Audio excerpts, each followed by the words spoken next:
horrible way to draw in the end. Just sum up how you feel after that. It's difficult, but in terms of what we saw today, it was a different side of us that we've not had to see yet. And you know what? When we needed it, we absolutely had it. For 90 minutes there, we were under the cosh, we battled. We came down here with a depleted squad. Obviously, a couple of players away. We've got Eve and Megs long-term out injured.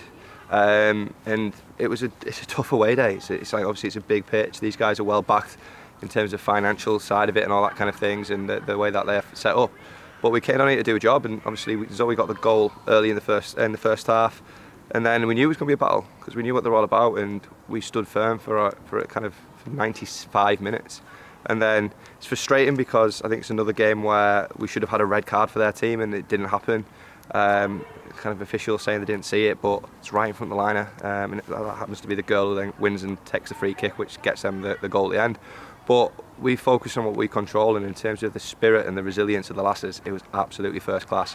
And I was saying to Scarlett at the end there that she's kind of kept it. She's kept 5 or 6 outstanding saves, and kept us in the game for all that time.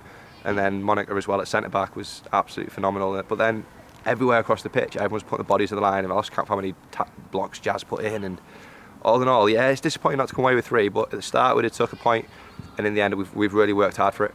If we'll just touch on Zoe's goal early in the first half, obviously to give her the lead that will help her much of the game. Just talk about that for a second. Yeah, it was a good goal, and we kind of knew. We talked about at the start how maybe this game wasn't going to necessarily reflect how a game was starting. We're going to have to adapt a little bit. I know we talked about it at training, we don't adapt, but sometimes you've got to. And we decided we were going to sit in, keep the ball where we could, but then equally hit on the gaps in their back line, and that's what Zoe did. Zoe identified the space, ran into it. It was a good finish. Obviously, the keeper got a hand to it, but it's a good finish, and in the end, it's given us the point that we needed. We've got them again next week. What kind of lessons do you think you can take into next week's time? We know what they're all about. It's kind of we're not going to sit as deep. Obviously, they've got to travel a long way, like we've had to travel a long way, and that side of it, and that's where we're going to kind of impose our style of play on it. Obviously, a bit of argy-bargy at the end, which was kind of a bit ugly in terms of kind of what was going on. From their dugout, but at Mariners it'll be key, and obviously they were well followed here. They had a handful in the noisy handful in the crowd. So all it is if we're at Mariners, if weather's kind, we kind of pack it out and we kind of show them what we're all about with our side of it. Were you kind of expecting the game that it turned out to be today? I don't know about expecting it, but we were ready for it. Obviously, like I say, we had players kind of ill this morning. We knew players who were missing already, so we kind of. When you've got 5 or 6 kind of regular starters missing, you've got to expect a little bit of resilience and kind of disjointedness almost, but they didn't show that, and in fact the group was kind of so tightly knit together and fighting for each other and battling for each other. It was a top class performance, and like I say, obviously it's a bit of a gut punch the way we kind of drew it, but at the end of the day we drew it. We're still unbeaten. We could have gone top, and we could have but it's not about what could have happened. We are still unbeaten, we are still second, and we've come away, and a lot of teams will come here and come unstuck. And we look at Hartlepool, obviously they managed to withstand it, and then 7-0 after half time. Like, there's going to be teams who come here and have a real rough ride of it.